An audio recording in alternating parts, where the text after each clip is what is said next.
तो नमस्कार दोस्तों, अपने पावर स्टार पवन सिंह का एक लाजवाब टीजर लॉन्च हुआ है वेब म्यूजिक से। पुदीना यासीना 2.0। जैसा कि आप लोग जानते हैं कि पहले गाने पे इनको कितना सारा प्यार मिला है, 364 व्यू मिला हुआ है।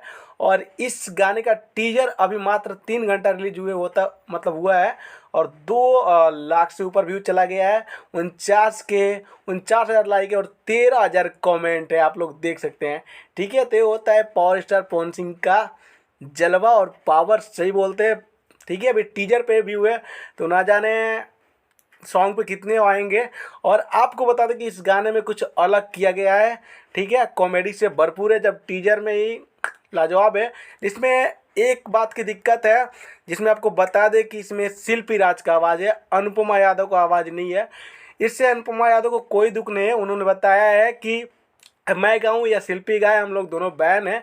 ठीक है, बात एक ही होती है और यही होता है एक कलाकार का सम्मान। ठीक है, तो ऐसी कोई बात नहीं है। वैसे पवन सिंह हमेशा नया करते हैं, नया मतलब नया सोचना चाहिए, और जो भी कर रहे हैं अपने भोजपुरी के लिए ही कर रहे हैं। तो भाई इनके लिए वीडियो का एक लाइक बनता है और कमेंट में एक अपना प्यारा सा कमेंट भी बनता है। ठीक है, तो चलिए मिलेंगे नेक्स्ट वीडियो, तक के लिए टाटा बाय बाय, जय हिंद, जय भारत, जय भोजपुरी समाज।